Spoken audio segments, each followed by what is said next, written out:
Zach Ward is famous for playing Scott Farkus in A Christmas Story. He's returning to his famous character in A Christmas Story Christmas, coming to HBO Max on November 17th. Zach, thank you so much for your time today.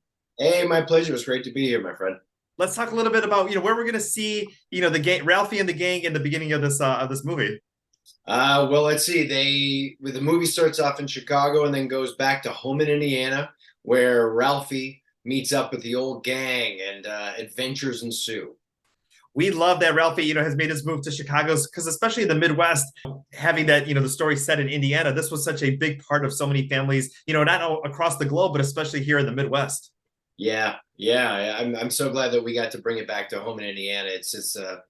I think you've seen the film as we discussed, and the feeling you get when you see those snow-covered streets and downtown Homan in 1973. I'm sure it brought back a lot of memories.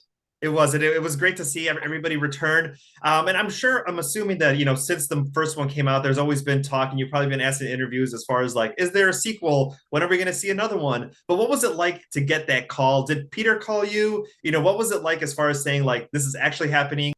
It was very exciting. A number of scripts had come and gone over the years, and they were never the right fit. And as everyone who loves the first movie, uh, it's a very tricky line to walk to do a sequel to a film that really is just perfect the way it is. So how do you follow that up without detracting from the original?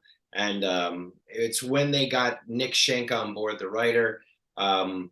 He did such a fantastic job that everybody just jumped on board and was very excited to do it. What was it like to actually be on set with everybody? Because obviously we've had those anniversaries throughout the years, but to actually be working on the project that all brought everybody back together in the first place. It was fantastic. It's rare air when you get to spend time with people that are you've known for 40 years, that are like brothers to you, and work on something that everybody is excited about and committed to the process, and that big family feeling. It was really great. Obviously, a different time, almost 40 years ago, when the first film came out, and there wasn't social media and there wasn't the merchandising that there is now. But to see it, a Christmas Story on clothing, ornaments, leg lamps, in people's windows, what's it like for you, especially during the holiday time, to see something that you were a part of, just to be a part of so many family traditions? It's an incredible honor. I mean, I know that sounds silly or trite, but the fact is, I meet people all over the country who treat me like a long lost relative, and they just want to give me hugs and tell me about their Christmas experiences and those traditions that bring their family together, and the fact that I'm part of that. And I've never met them before, but I'm automatically included in their family experiences. It's just been amazing.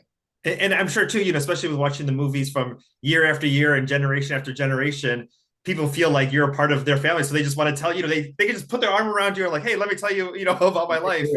Yeah, exactly. It's kind of fantastic. As far as I've heard, other people talk about this, where whether you're in a restaurant, in an airport, just kind of going about your day, and someone might want to get your attention or say hi. Do they just shout out lines from A Christmas? Like, do you get that?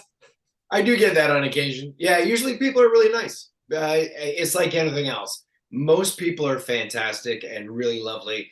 Some people are annoying and just rude. But what are you gonna do? That's just people. But usually it's very sweet and it's very funny. You weren't originally supposed to be Scott in the movie. Talk a little bit about the casting process and how you ultimately became to portray him. Well, Scott Farkus was originally the sidekick and not the bully. So when I auditioned, it's what we call a cattle call. And it's me and 300 other kids walking in and say, get over here. Nah, your Aunt Tilly, get over here. And that's really all my lines. And then I got the job, very grateful for that. And then got on set in wardrobe. And the wardrobe, we are in front of Bob Clark, the director. And they said, here's your Scott Farkus and here's your Grover Dill. And I'm about 8 inches taller than Yano Anayo, played Grover Dill. And that was the first time Bob Clark had seen us beside each other. So he said, oh, you get his lines, he gets yours.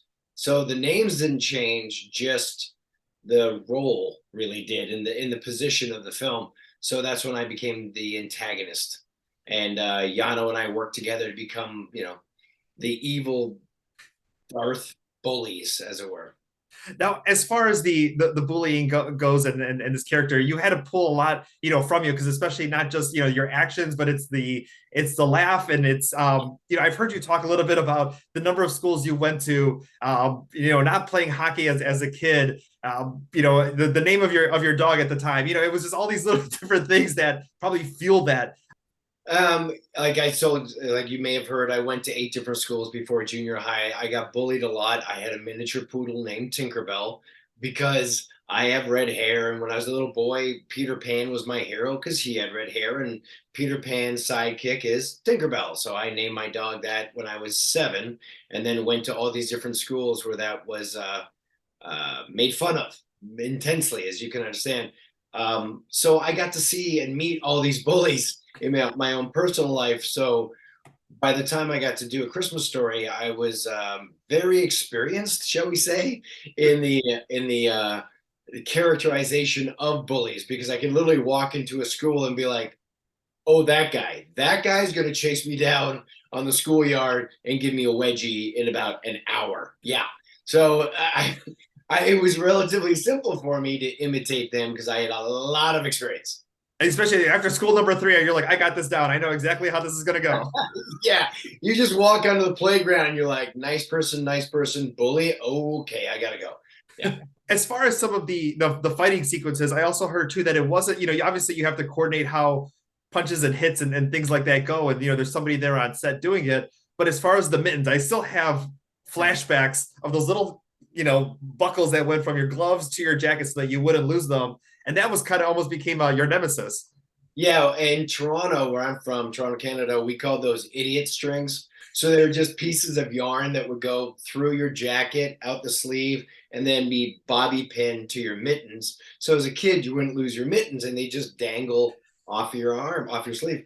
And Peter Billingsley had these time accurate leather mittens that then got soaked from the snow, then refroze, and every time he was swinging a punch at me, he'd miss me, but the mittens would slap me.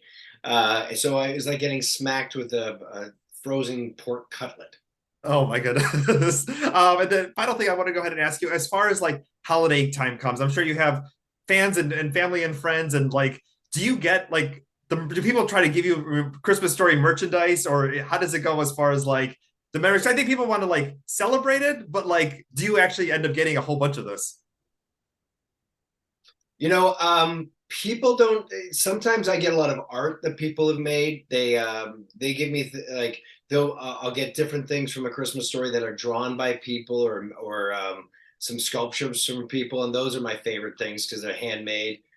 No one usually gives me A Christmas Story merchandise product because it's me. But usually the thing that I get the most is the kindness and the stories, and people will tell me that they had a Red Ryder BB gun when they were a kid, and so they were able to buy one for their son or daughter, and how they would like, it's fragile, and they quote the film around the Christmas tree. And yeah, that's my favorite part of it, just the stories that they tell me. I mean, even so, in pop culture, fragile, I mean, that's might be the first Italian word that so many people think that they are learning, but even, 40 years now, you still hear it all the time. Yeah, yeah, it's become an embedded American culture. It's just incredible. That is amazing. Well, Zach, thank you so much for your time today. Again, HBO Max, November 7th. Christmas Story Christmas is when you go ahead and see the update on all our favorite characters 40 years later. Yep. Hopefully you guys will like it. I'm very proud. Awesome. Thank you so much for your time today. Thank you guys.